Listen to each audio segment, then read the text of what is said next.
rewards or hybrid as opposed to presence-based. Instead of paying people for just being around, reporting on time and leaving on time, why not pay them according to what they did and results they achieved? It empowers them better. For volunteer organizations, recognition of every milestone is quite an effective idea. As a matter of fact, people love recognition more than money. You will be surprised. Thank you. Thank you very much. Let's have reflections on the same. I love these principles, and it's recommended that every leader will always somewhat find them very useful. Because if you forget about these principles, somewhat you are going to run into trouble at some point, one or another. And I've seen this more so with the managers. Yes, we can, for example, the first principle where we are talking about averages. If we cannot predict results, if we do not know our people, we will not be in a better place to predict our results, and we will not be able to know their output. Because like we learned last week, people are very different. They are 30%, they are 10%, they are 60% people, and they are 100% people. But how do you know this? By studying the averages, by studying the statistics. And if we check incentives, for example, you realize that enough people abuse incentives. The best way incentives have worked for me more so is when it is individualized, you see. But if you give it blanketly, you'll realize that a few people will run for it, others won't. Others will give up from the starting point because they feel like either it's too far away from them or it was not designed well for them. So even this incentive idea needs to be individualized, to be personalized in order that it may be able to work. Otherwise, most times you may end up with something else that will not increase the productivity as you may wish. And you've also seen that some organizations, like right now, from the time COVID started, people have gone to this ideology of result-based. Throughout my life in business, I've learned that you do not need to reward people based on presence. You see that they logged in the morning, they are logging in and logging out in the evening. By the end of the day, they may not have done anything much. But if you reward based on output, then you are also giving people an opportunity to grow, to do better. And they can even do the task in less time and they end up doing other things elsewhere. Otherwise, let's have reactions from the floor.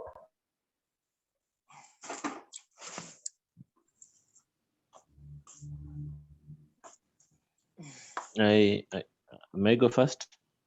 Yes, go ahead, John. I fully agree with you on the issue of rewarding based on output and not presence. I think just recently, even in our organizations, we had that argument.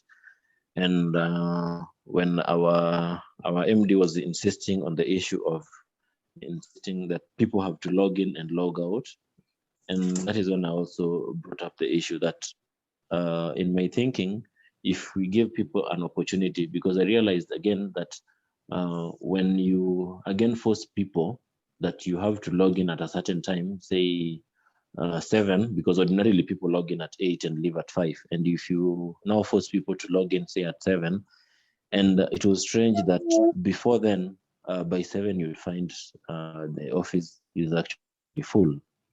But when now we asked guys that now people have to log in at 7 so that we achieve more, you find a lot of resistance. And that is why I agree with you that sometimes there are more rewards which are not necessarily money. And which sometimes you need to look at carefully and see that how do you use the incentives at your disposal to ensure that you get the best output from each and everyone, because as you say, people are all different, and you evaluate on a case-by-case basis. And I think some trials sometimes tend to show that the direction you take is based on evaluation of people, so that you determine there are those who will be very happy to show a lot of presence, but the output will be minimal. So I tend to agree on that part, that if rewards are based on output compared to being based on the presence, then I think more you as a leader you will tend to achieve more. Thank you. Thank you very much. Thank you very much, John. This is something that is very, very key, and more so even people in sales and generally productivity. And this works even for construction firms. I was seeing it when we are running construction. If we base it on presence, the workers will come in early, they log in, then they wait for tea. And at some point, they take a break, going to do their smoking and all sorts of things. By the end of the day, they were fully present. And some of the mentees I've worked with, usually you hear that the workers were there, but what is the output? There is no output, because they come in early, they pretend to work, and by the end of the day you hear that, oh, I have some call, let me make this call. I had one who told me at one point that he wants to go and send some money home, some using M-Pesa, so he's got to load it and asked for a short break. He went and came in the afternoon after several hours, and he was drunk. So that presence-based just doesn't work, and it doesn't motivate. Now, you talked about something very interesting. You cannot force people. You cannot force people to do things, by the way. You cannot force them to produce results. It just doesn't work. They will pretend to work, and you will pretend to pay them, as they say. So you must make people want to do it, as opposed to forcing them to do it. Yes, there is this story in Del Carnegie's book, How to Make Friends and Influence People, and it talks about the contest between the wind and the sun, about who would make an old man remove his jacket faster. So they agreed to the contest, and the wind started blowing strongly, pulling, and as strong as it became, the old man held tightly to his coat. And by the end of the day, the wind gave up. And then the sun came in, and the book says, just smiled on the old man, increased the heat a bit, and then the guy removed his coat, his jacket. So it's good to know that we cannot force people to do things the way we want them, but we can find a way to make them want to do it. And that is what we are supposed to find as leaders, how to make them want to do it. That is very important for us. Yes, thank you very much. Next person, Kevin, I know you deal with salespeople. What's your take on this?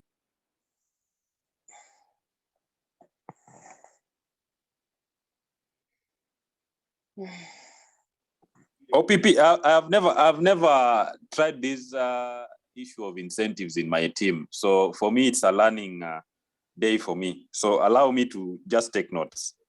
We've talked about three principles: principle of averages, large number, and incentives. Which one do you use? I use the almost all, but I've never implemented the incentives. That's why I'm taking the notes on the incentives. Thank you. Okay, great. Thank you. Somebody else who wants to say something? Maybe I can say something, PP, because I'll be logging off before 8 for another meeting. I don't know which principle this one, but I think it falls more on the incentives. I was putting up a building at home, and the gentleman who was actually, when it comes to Mjengo, there's a lot of, they want to be paid per day. But then I looked at it and I saw, hey, this per day thing, somebody can just come there and then the presence aspect you're talking about, and they do nothing, but that day is counted. So this guy advised me, let's do this project, just divide it into portions. Maybe there is for example, he told me a foundation up to the slab, that's one portion. Then the walling up to the lintel, that's another one. Just small portions. Then let this fundi or this contractor charge you per section. From this and this, I'm going to charge you this much. This and this, I'm going to charge you this much. This and this, and I'm going to charge you this much. And it really worked, because then the agreement was I will not pay you the amount for that section until you've done it and I have looked at it and I'm satisfied with the results. Then I'll pay you. The good thing about that I saw is that the thing is, after every section, there's nothing binding me with you. You know, it's like each is a small project on its own. I finish with this project. I feel you've not done very well. I can easily hop it and get another person because there's nothing binding us.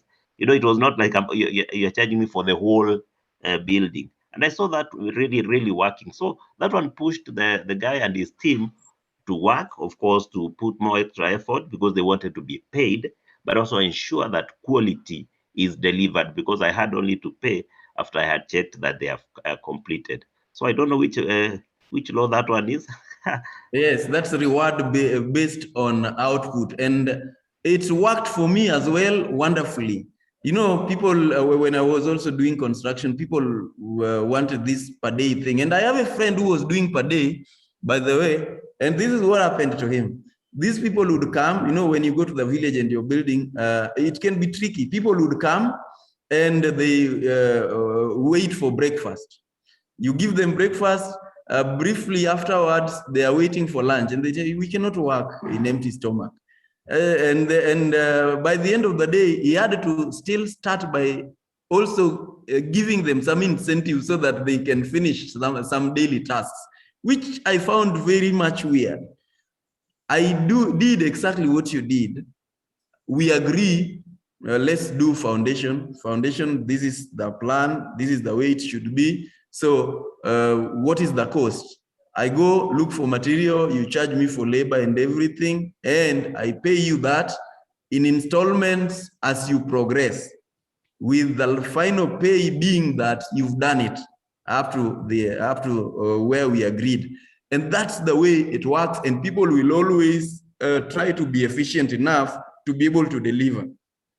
The other way, and more so in construction, it doesn't work. Whether it's in sales, wherever it is, it just won't work, and you will lose money, you lose lots of time and other resources.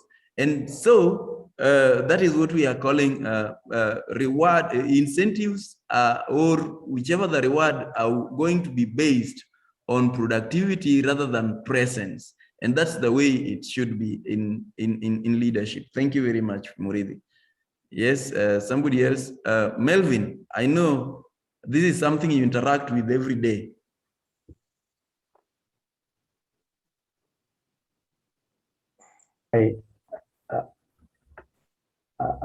Hi, Otieno, Paul Peter. Hi.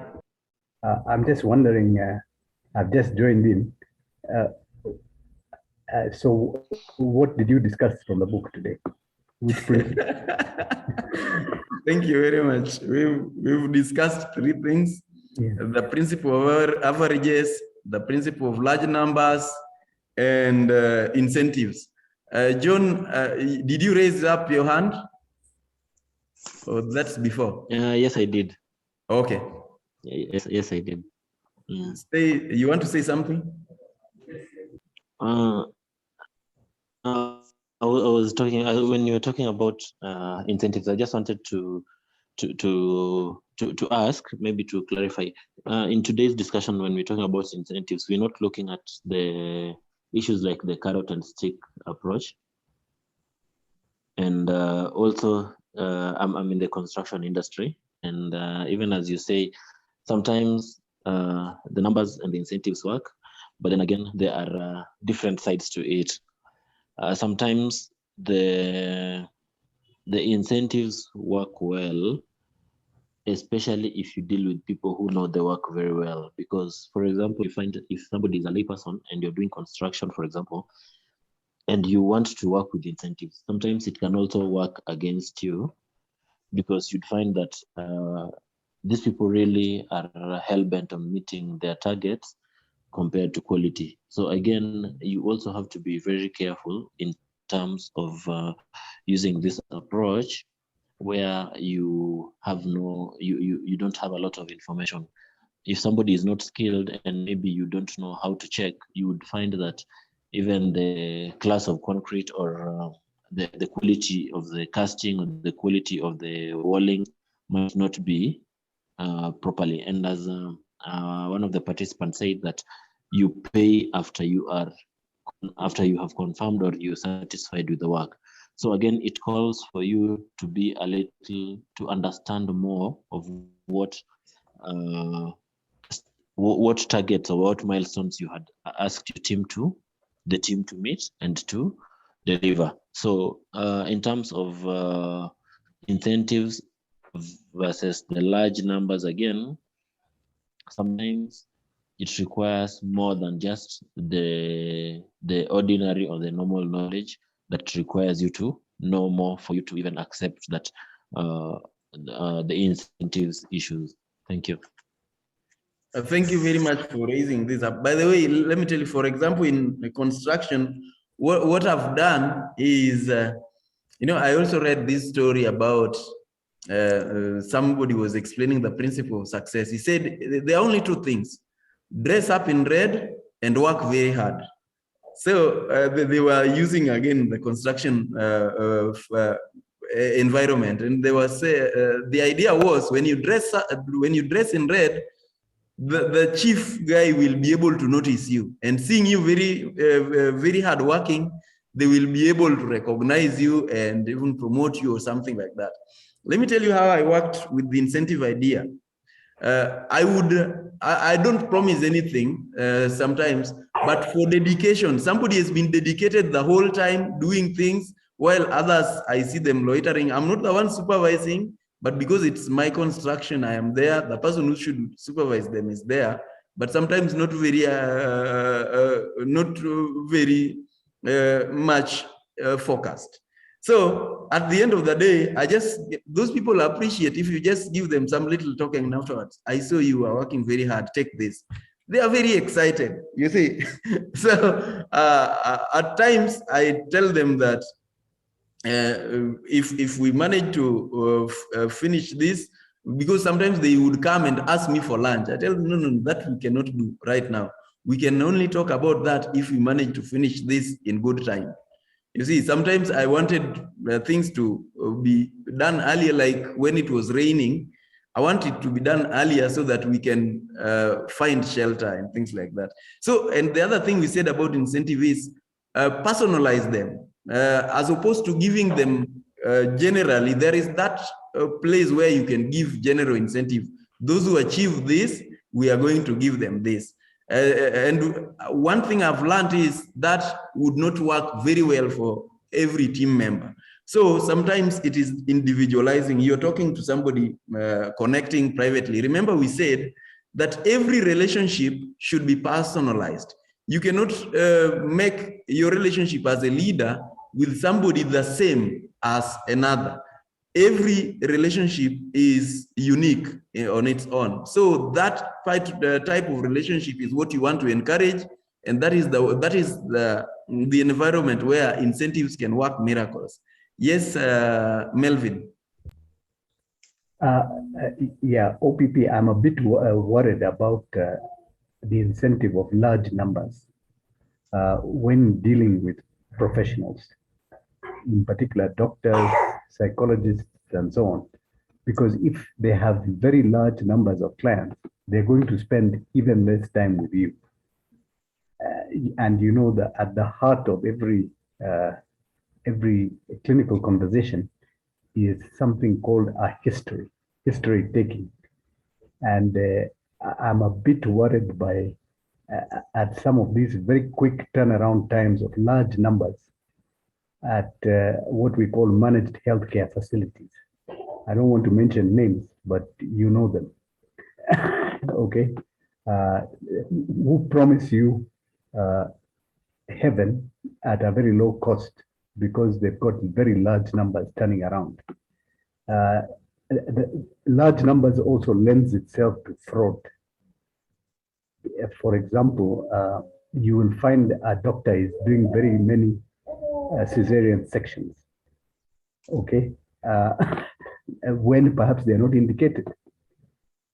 So that's my worry. When you're dealing with a solopreneur, for example, what is it called, a contractor with very many projects, you have no clue where your raw materials are going. They might be going to another one of these projects if you're not on the ground all the time. So I'm worried. Thank you. And I think that is a good concern. Now you make us clarify. You know, one of the principles I've ever learned is for a leader, if the only tool you have in your toolbox is a hammer, every problem looks like a nail. And I've seen this literally, by the way. There are people who only have one tool and they will apply it in every situation. There are people who only use incentives and that is all they know. And by the end of the day, it collapses. I've seen it collapse a number of times. Now, every tool must be put in context. What do you want to achieve? And what is the scenario? What problem are you solving? You remember when we started this discussion a while back, we were talking about attributes or what makes up a leader in this context that you are becoming influential. What makes you have more influence? And character was one of them. Leading yourself, we started by discussing about being a leader to yourself. And you cannot become a leader to yourself and gain more influence if you are doing shoddy work. So leadership will not tolerate that. But now let me say where principle of large numbers work.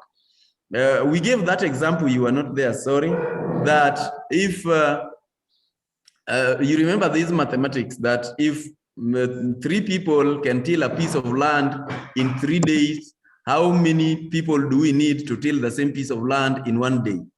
And you see, to your customer, it will be easy. It will be easy. It will be more exciting to realize that his or her piece of work is done in 1 day as opposed to 3 days. The idea is find more hands, let it be done faster, let's amaze our customers. You see, by the end of the day, we want to amaze our customers. And the other scenario is, I love giving this example. You see, when you pick, for example, you've talked about doctors, you see, a doctor can think about himself or herself as a solo. And this is why we were saying that doctors hardly come up with a medical center or a hospital, because they think of themselves as individuals. What if they expanded and incorporated teams so that they can work in large teams and they are able to do efficient work, as opposed to I've got to do it and earn all the money? So this is the example I wanted to give. Let's say I do plowing. I'm given 1 acre. I go do it in 10 days and it will be done well. I will earn my money. Let's say I'm given 20,000 and I'm happy.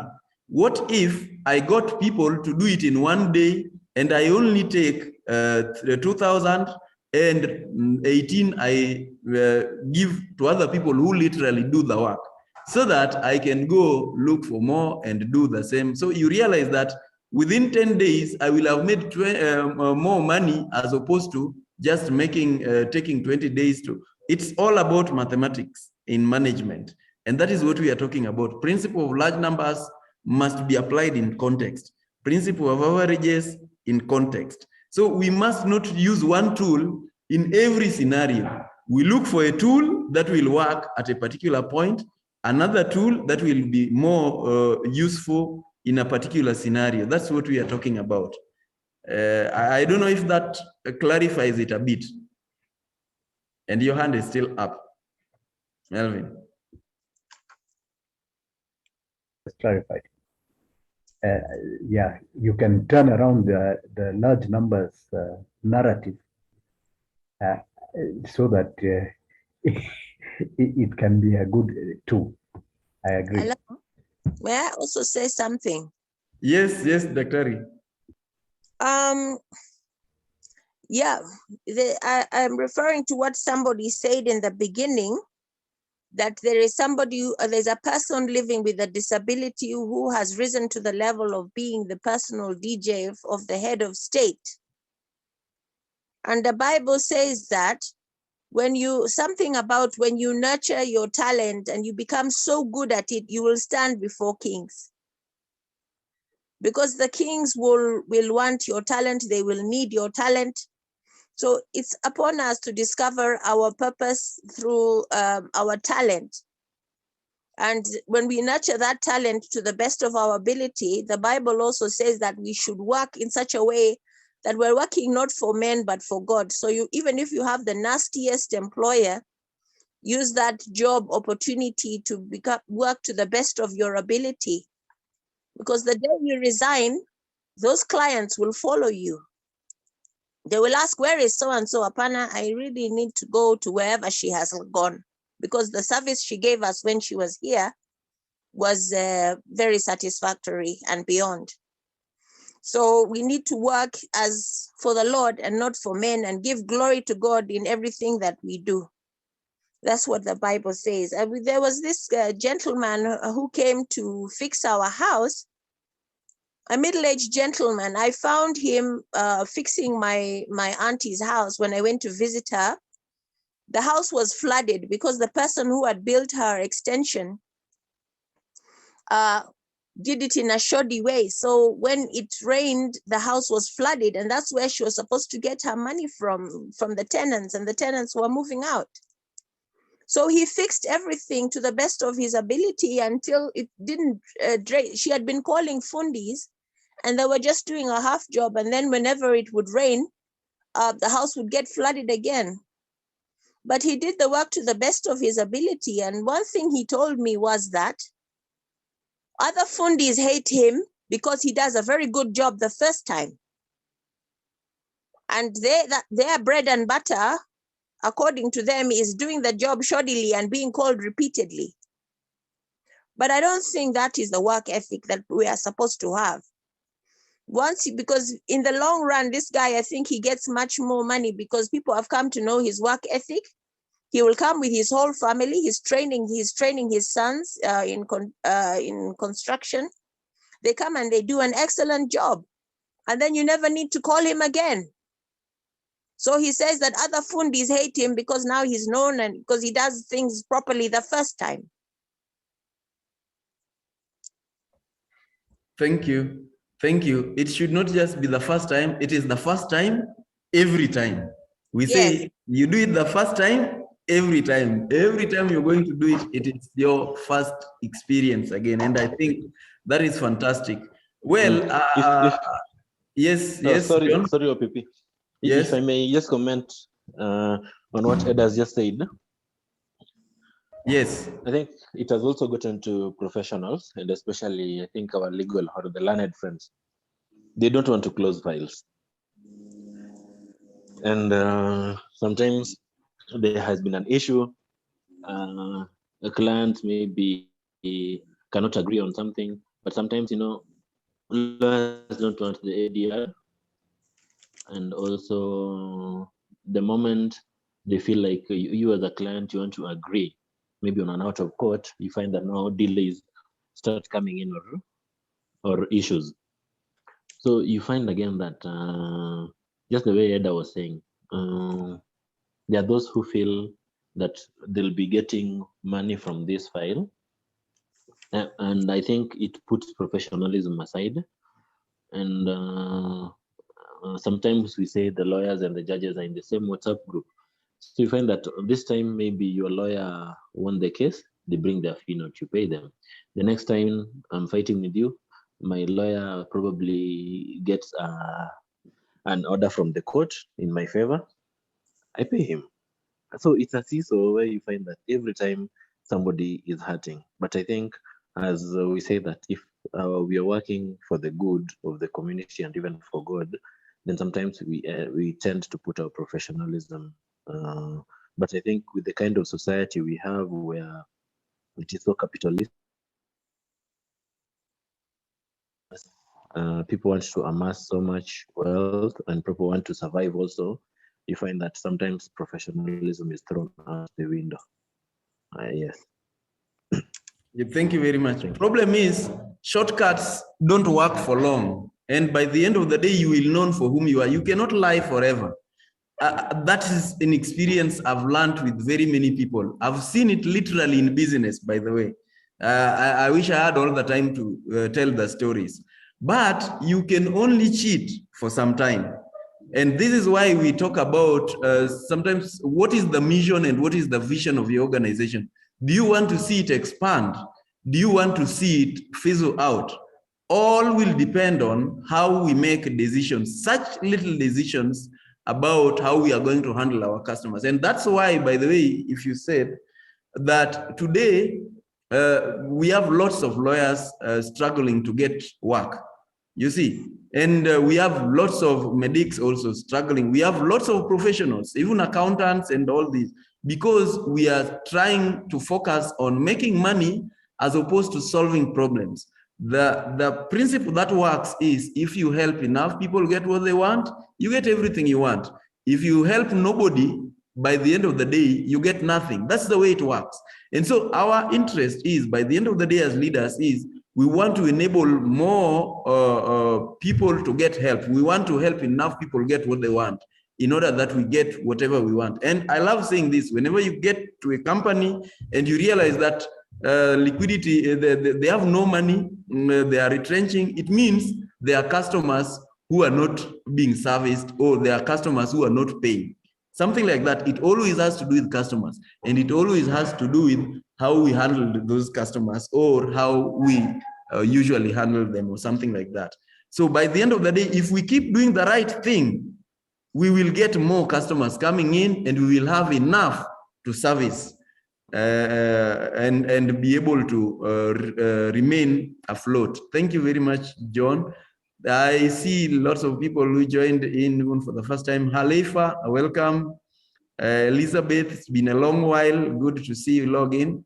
Pierre Rose, and all the others. Let's wind up. Anybody with something burning, we should be able to wind up in the next 3 minutes or so. Something burning, somebody feeling left out.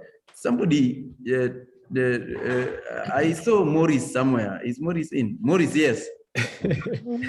So thank you so much for this. Has been wonderful. I just wanted to comment on the second principle, the one on large numbers. And it's just a coincidence. I don't know whether you also picked this from the Galatians, the letter of Paul to the Galatians. And it's just a coincidence that yesterday I was reading it, and it's towards the end of it. It must be Galatians 3, maybe 9, somewhere there, when he talks about you reap what you sow. So if you sow something small, that is what you'll reap, and the vice versa. So I think that has worked for me, in the sense that when you put more effort on something, you succeed. If you don't succeed as much. And then the same Paul also goes ahead just around that section where he talks of perseverance. And this also relates to what Dr. Ida was talking about earlier, that sometimes in our lives we need to persevere, and success will come in later. So as the leader, we need to invest in what we are doing. We need to try as much as possible to do whatever we're doing to our best, organize our teams very well. And in fact, for me, I'd use, instead of just saying amazing our clients or customers, use the term delight. So delight them in the sense that they're not only amazed by how quickly you have done something, but they're also happy with what has come out of it. So like I think somebody mentioned earlier that at the end of it, it's not just a matter of doing something quickly, but also reaching the standards which are required. So that is what I wanted to contribute to the discussion today, and to thank you so much for keeping the fire burning. Over to you. Thank you very much, Dr. Melvin. You want to say something? We close. Yeah, just a quick one. It's just that society has, and professionals in particular, have lost integrity. Now, in colonial times, we used to have a guy called a clerk of works on every construction project, and he would make the fundis of that era tear down a whole wall and redo it. Now, I've seen many contractors among us here. How many times do we do that? So the person who is supervising the project must have some integrity. And I think it's a societal problem, which as leaders, we need to inculcate by demanding it of those people whom we contract, and doing the same to those people who contract us. for example, lawyers should give one the option of alternative mediation, and so on. So that's what I have to say. Thank you very much. It's true, and we say that if things are going wrong, most times it is the leader. Yes, and we've got to look at the leader, and that's why as leaders we've got to develop our capacity in order to be able to get the results that we want, the results that should be arrived at. Thank you all. Elsie, you didn't say anything except before the meeting. You can say something and close for us. Maybe you give us blessings as well. I've said something, but for me, it's more of the law of the average. It's more the sentence, in order to increase your results, you may want to increase your processes. And that just means stretching from within. If you're going to overcome that tendency to be average, you need to stretch from within. Thank you.